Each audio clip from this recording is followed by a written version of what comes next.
आज हम अपने परिवार के साथ बद्री धाम यात्रा पर आए हैं।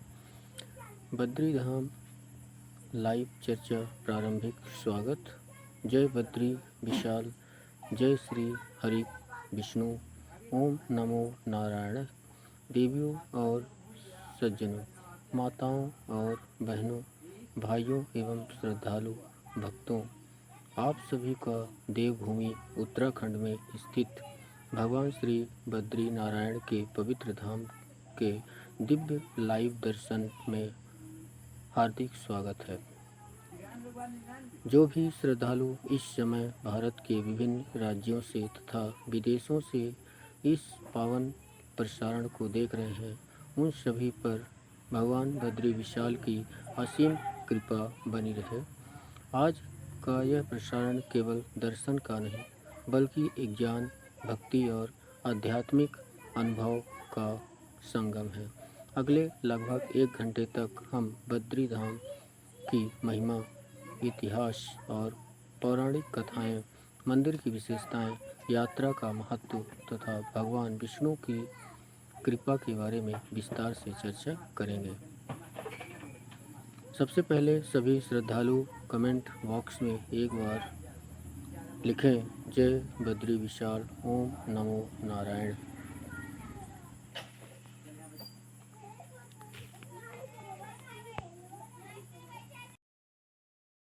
भक्तों, कहा जाता है कि जब भगवान स्वयं किसी स्थान पर निवास करते हैं तो वह भूमि तीर्थ बन जाती है। बद्री धाम ऐसी ही पवित्र भूमि है जहां भगवान विष्णु आज भी अपने भक्तों को आशीर्वाद प्रदान करते हैं। बद्री धाम का भौगोलिक परिचय।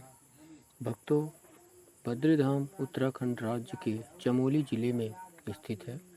समुद्र तल से लगभग 3133 मीटर की ऊंचाई पर स्थित है। यह मंदिर हिमालय की गोद में बसा हुआ है। चारों ओर ऊंचे ऊंचे पर्वत, बर्फ से ढकी चोटियां, निर्मल वातावरण और अलकनंदा नदी की कल-कल ध्वनि इस धाम की दिव्यता को कई गुना बढ़ा देती है। मंदिर के दाईं ओर नर पर्वत तथा बाईं ओर नारायण पर्वत स्थित है। मंदिर के सामने खड़ा नीलकंठ पर्वत ऐसा प्रतीत होता है मानो स्वयं भगवान शिव इस धाम की रक्षा कर रहे हों। जब सूर्योदय की पहली किरण नीलकंठ पर्वत पर पड़ती है तो उसका दृश्य इतना मनमोहक होता है कि श्रद्धालु भाव विभोर हो जाते हैं। 4 धाम में बद्रीनाथ का स्थान। भक्तों, भारत के प्रमुख 4 धाम हैं: बद्रीनाथ, दूसरा द्वारिका, तीसरा जगन्नाथपुरी और चौथा रामेश्वरम। इन 4 धामों में बद्री धाम को अत्यंत विशेष स्थान प्राप्त है। उत्तराखंड के छोटे 4 धाम में बद्रीनाथ अंतिम और सबसे महत्वपूर्ण पड़ाव माना जाता है। यमुनोत्री, गंगोत्री, केदारनाथ और बद्रीनाथ की यात्रा पूर्ण करने के बाद ही 4 धाम यात्रा संपूर्ण मानी जाती है।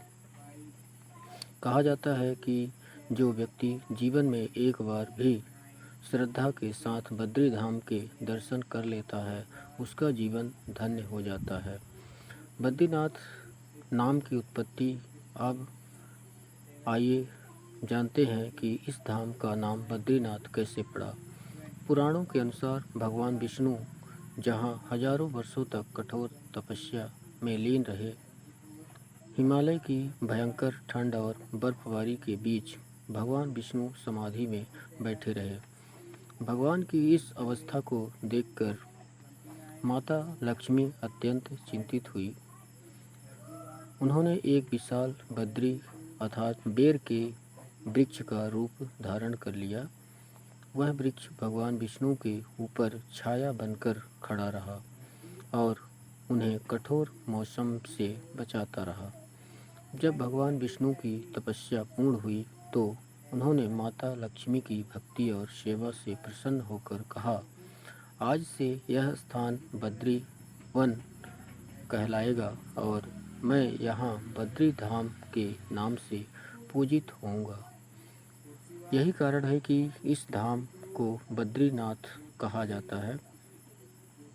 भगवान विष्णु की तपस्या की कथा।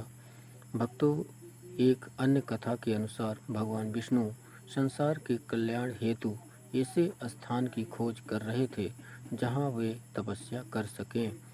उन्होंने हिमालय की इन पर्वत श्रृंखलाओं को चुना और यहाँ ध्यान में बैठ गए। उस समय यह क्षेत्र भगवान शिव और माता पार्वती का निवास माना जाता था। भगवान विष्णु बालक का रूप धारण करके यहाँ आए। उनकी मधुर मुस्कान और दिव्य स्वरूप को देखकर माता पार्वती का हृदय वात्सल्य से भर गया। भगवान विष्णु ने इसी अवसर का लाभ उठाकर यहाँ तपस्या आरंभ कर दी। तब से यह स्थान भगवान विष्णु का प्रमुख धाम बन गया। आदि शंकराचार्य की भूमिका। भक्तों, समय के साथ यह धाम बर्फ और प्राकृतिक आपदाओं के कारण लोगों की दृष्टि से ओझल हो गया था। लगभग 8वीं शताब्दी में गरुड़ आदि शंकराचार्य हिमालय यात्रा पर निकले।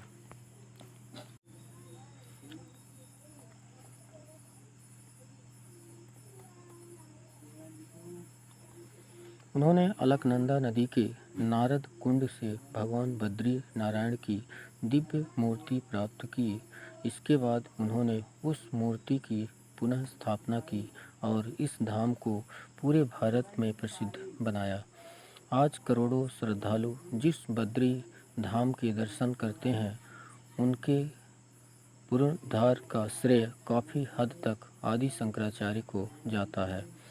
लाइव भक्तों से संवाद। भक्तों, आज सभी जहां से भी इस समय जुड़े रहे हैं, कमेंट बॉक्स में अपना शहर और राज्य अवश्य लिखें। क्या आप पहले कभी बद्री धाम की यात्रा कर चुके हैं? यदि हाँ, तो अपना अनुभव भी साझा करें। जो भक्त पहली बार दर्शन कर रहे हैं, वे कमेंट में लिखें, मेरी भी बद्रीनाथ यात्रा सफल हो। भगवान बद्री विशाल आप भी सभी की मनोकामनाएं पूर्ण करे। भक्ति संदेश। भक्तों, जीवन में धन, वैभव और सुख सुविधाएं महत्वपूर्ण है, लेकिन सबसे बड़ी संपत्ति भगवान की भक्ति है। जब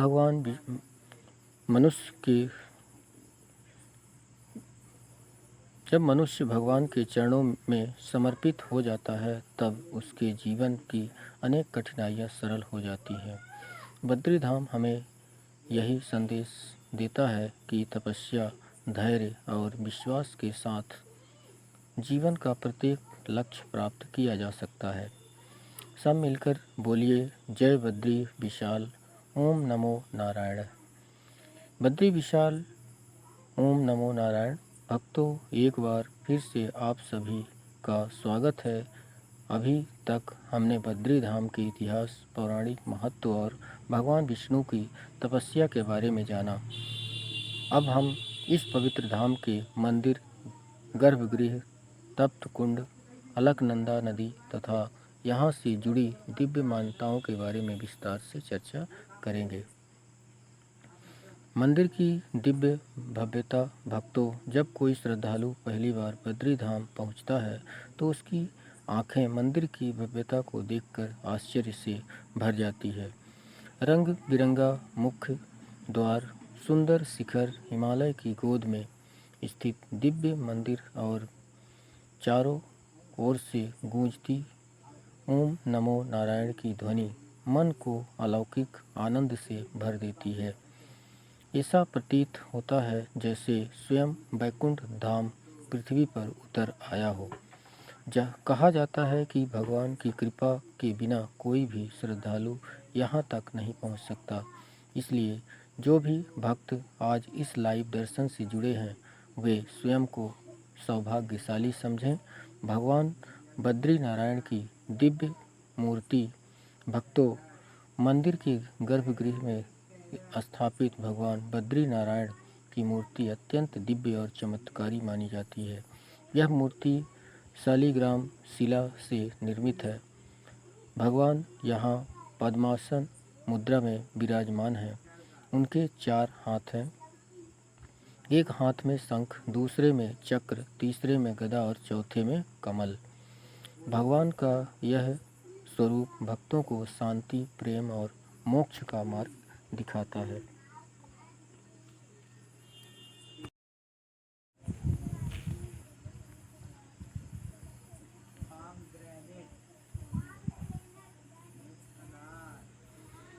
भगवान का स्वरूप भक्तों को शांति, प्रेम और मोक्ष का मार्ग दिखाता है। मान्यता है कि जो भक्त सच्चे मन से भगवान बद्री विशाल के दर्शन करता है, उसके जीवन के अनेक संकट दूर हो जाते हैं। गर्भगृह का आध्यात्मिक महत्व। भक्तों, मंदिर का गर्भगृह अत्यंत पवित्र स्थान माना जाता है। यहीं भगवान बद्री नारायण विराजमान है। गर्भगृह में प्रवेश करते ही श्रद्धालु को एक अलग प्रकार की आध्यात्मिक ऊर्जा का अनुभव होता है। घंटियों की मधुर ध्वनि, वैदिक मंत्रों का उच्चारण, धूप और कपूर की सुगंध, ये सब मिलकर ऐसा वातावरण बनाते हैं कि भक्त मन का स्वतः भगवान में लीन हो जाता है। कई श्रद्धालु मानते हैं कि यहाँ पहुंचकर उनकी आँखों से स्वतः आंसू निकलने लगते हैं। तप्त कुंड का रहस्य। भक्तों, अब हम बात करेंगे बद्री धाम के प्रसिद्ध तप्त कुंड की। मंदिर के ठीक नीचे स्थित यह कुंड प्राकृतिक गर्म जल का स्रोत है। हिमालय की कठोर कड़ाके की ठंड में भी यहाँ का पानी गर्म रहता है। यह एक अद्भुत चमत्कार माना जाता है। मान्यता है कि भगवान अग्नि का निवास इसी तप्त कुंड में है। इसलिए बद्रीनाथ जी के दर्शन से पहले श्रद्धालु यहाँ स्नान करते हैं। कहा जाता है कि तप्त कुंड में स्नान करने से शरीर और मन दोनों का पवित्र हो जाते हैं। अलकनंदा नदी की महिमा। भक्तों, बद्रीनाथ धाम के पास बहने वाली अलकनंदा नदी अत्यंत पवित्र मानी जाती है। यह नदी हिमालय की ऊंचाइयों से निकलकर अनेक तीर्थों को पवित्र करती हुई आगे बढ़ती है। अलकनंदा का जल इतना निर्मल होता है कि उसे देखकर मन प्रसन्न हो जाता है। भक्तों का विश्वास है कि अलकनंदा के दर्शन मात्र से भी पुण्य प्राप्त होता है। जब मंदिर की घंटियों की ध्वनि और अलकनंदा की कल एक साथ सुनाई देती है, तब वातावरण पूरी तरह भक्तिमय हो जाता है। नीलकंठ पर्वत की महिमा। भक्तों, बद्रीनाथ धाम के सामने स्थित नीलकंठ पर्वत को हिमालय का मुकुट कहा जाता है। लगभग 21,000 फीट से अधिक ऊंचा यह पर्वत सूर्य की पहली किरण पड़ते ही स्वर्णिम रंग में चमक उठता है। इस दृश्य को देखने हजारों श्रद्धालु सुबह सुबह बाहर निकलते हैं। नीलकंठ पर्वत को भगवान शिव का स्वरूप भी माना जाता है। कहा जाता है कि भगवान शिव स्वयं इस धाम की रक्षा करते हैं। नारद जी की तपस्या। भक्तों, एक मान्यता के अनुसार महर्षि नारद ने भी इसी क्षेत्र में कठोर तपस्या की थी।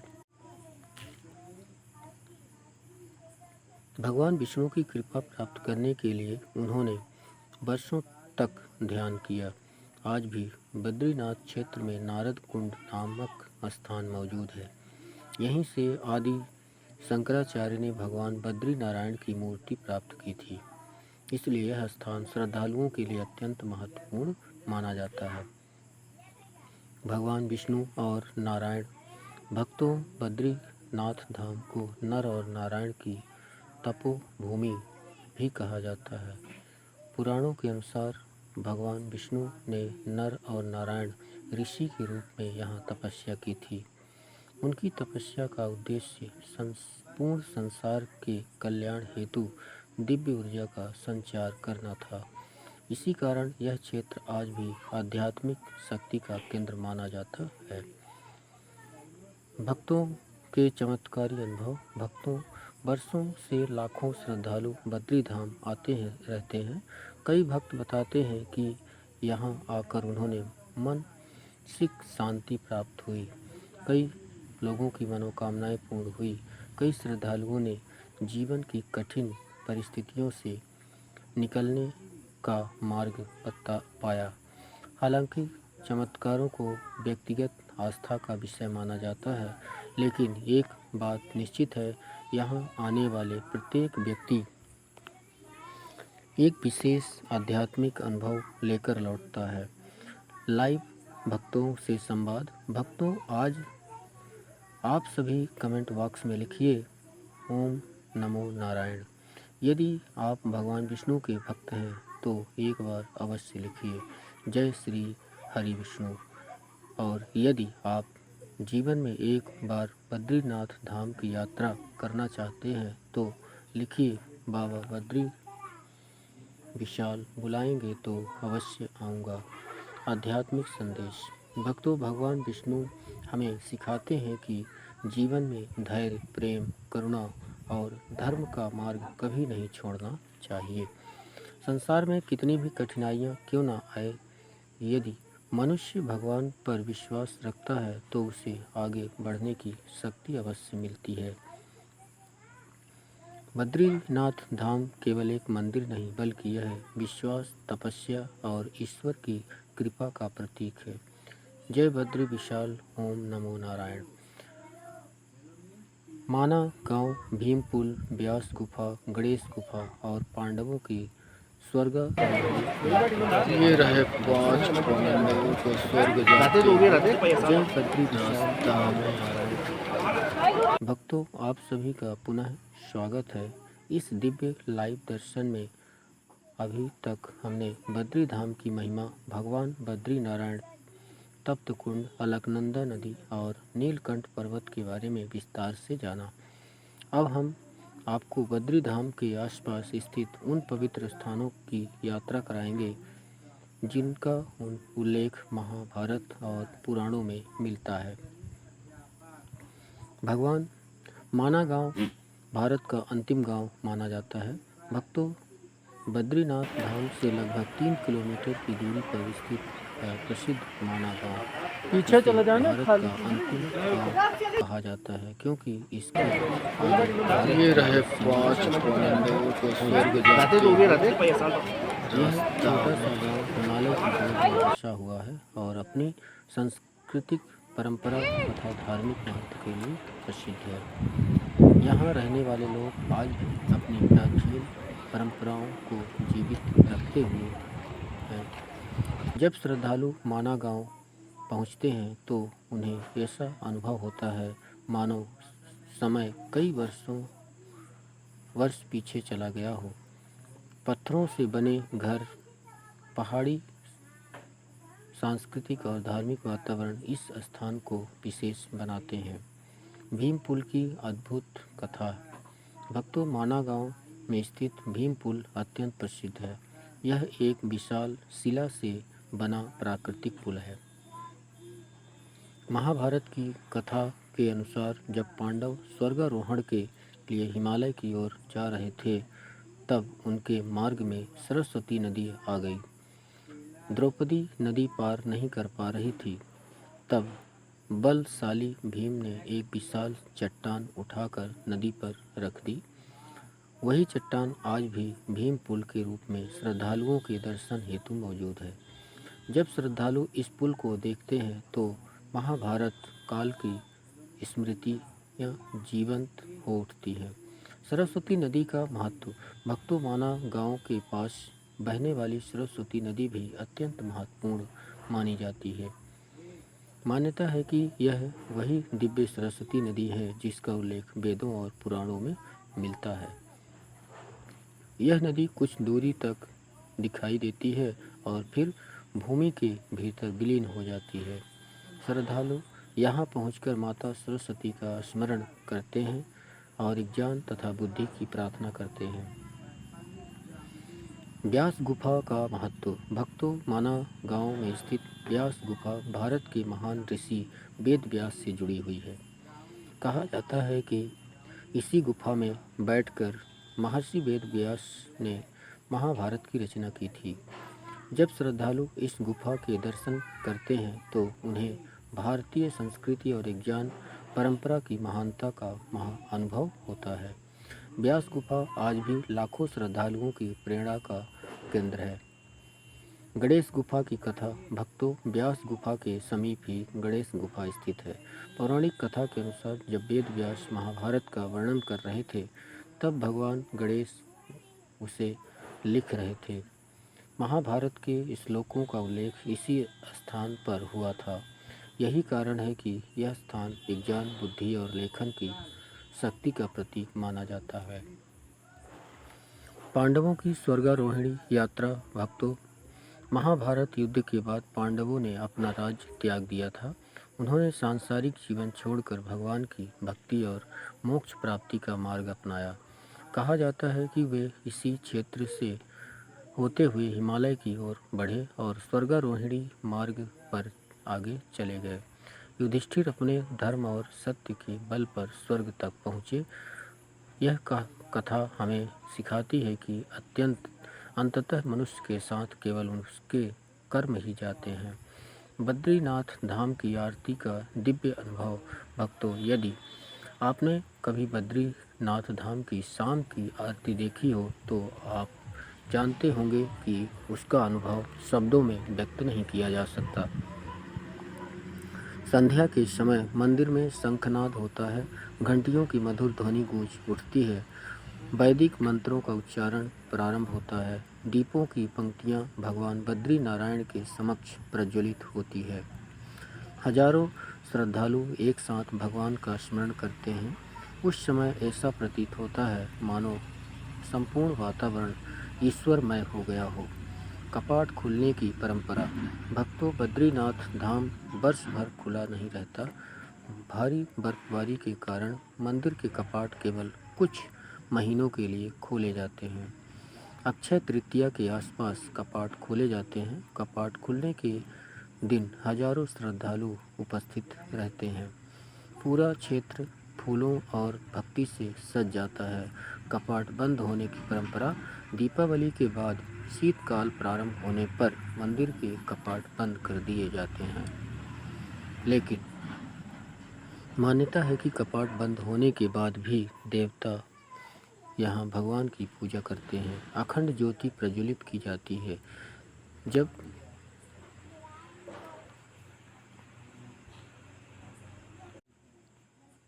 जब 6 महीने बाद कपाट पुनः खुलता है तो श्रद्धालु उस ज्योति के दर्शन करते हैं। यह परंपरा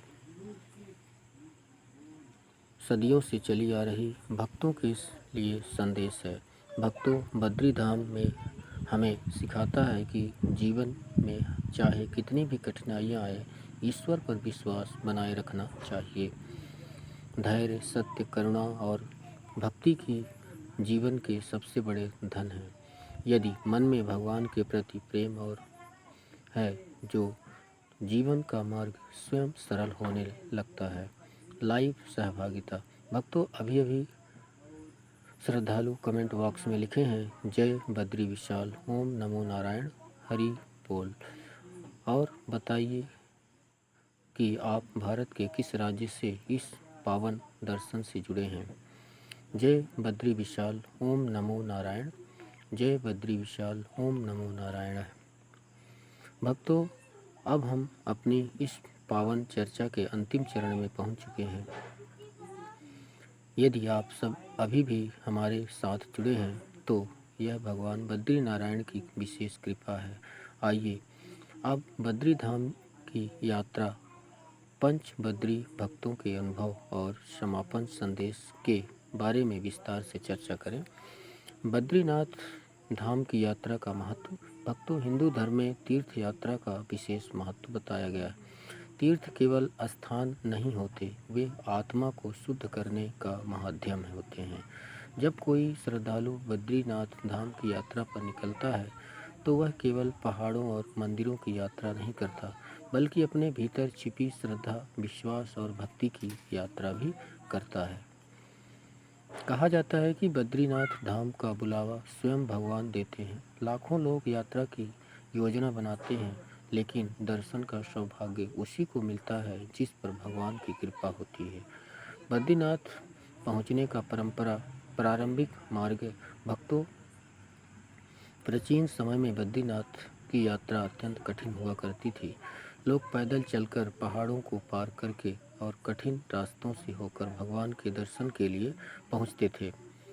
आज सुविधाएं बढ़ गई हैं, लेकिन यात्रा का आध्यात्मिक महत्व वही है।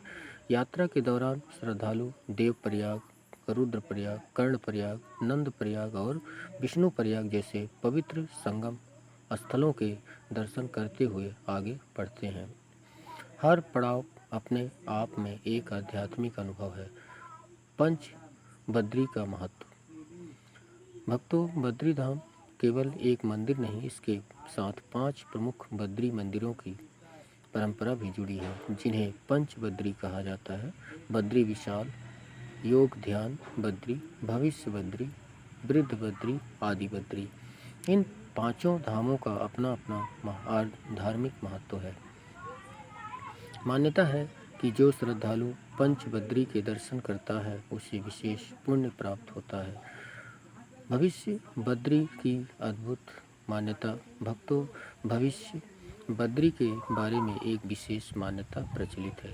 कहा जाता है कि भविष्य में जब बद्रीनाथ धाम तक पहुंचना संभव नहीं रहेगा, तब भगवान विष्णु भविष्य बद्री को में पूजे जाएंगे।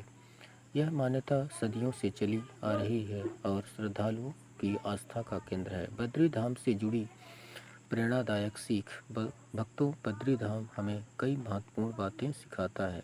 पहली बात, धैर्य। भगवान विष्णु ने वर्षों तक तपस्या की और हमें सिखाया कि सफलता के लिए धैर्य आवश्यक है। दूसरी बात, समर्पण। माता लक्ष्मी ने बद्री वृक्ष बनकर भगवान की सेवा की और हमें सच्चे प्रेम तथा सेवा का महत्व बताया। तीसरी बात, यदि मनुष्य का विश्वास अडिग हो तो वह जीवन की बड़ी से बड़ी कठिनाइयों को पार कर सकता है। जीवन के लिए आध्यात्मिक संदेश। भक्तों, आज भी भागदौड़ भरी दुनिया में मनुष्य के पास सब कुछ है, लेकिन शांति नहीं है। धन है, साधन है, सुविधाएं हैं, लेकिन संतोष नहीं है। बद्रीनाथ धाम हमें सिखाता है कि सच्ची शांति केवल भगवान के चरणों में मिलती है।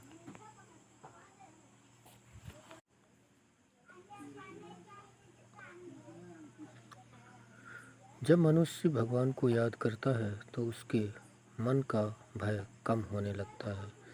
जब ईश्वर पर भरोसा करता है तो जीवन का बोझ हल्का होने लगता है।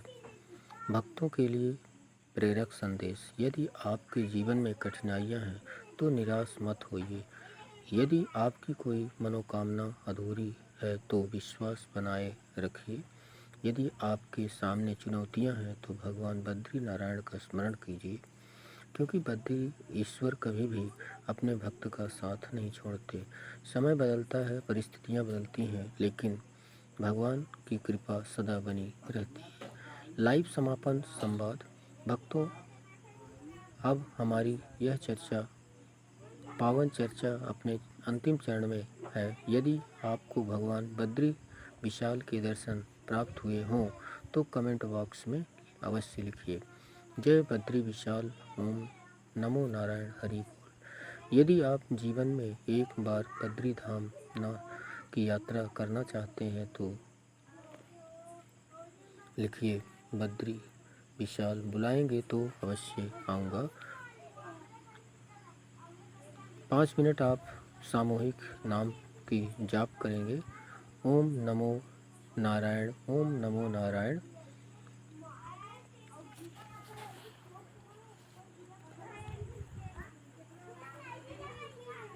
आप करते रहिए ओम नमो नारायण, ओम नमो नारायण।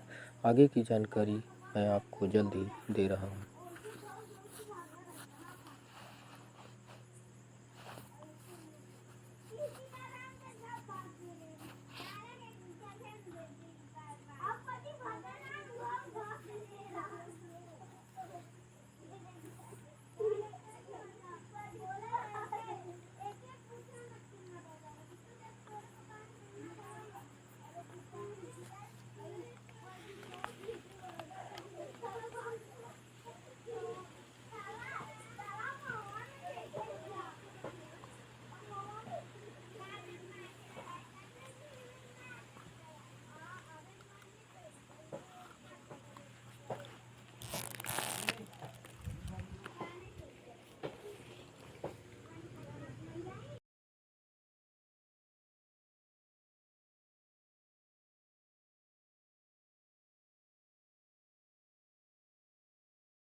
भक्तों, आप सभी भक्त आंखें बंद करके भगवान बद्री नारायण का स्मरण कर चुके होंगे, तो और हमारे साथ जाप करे हैं उनके लिए अब आगे हम विस्तार से समझाते हैं। जय बद्री विशाल, जय बद्री विशाल।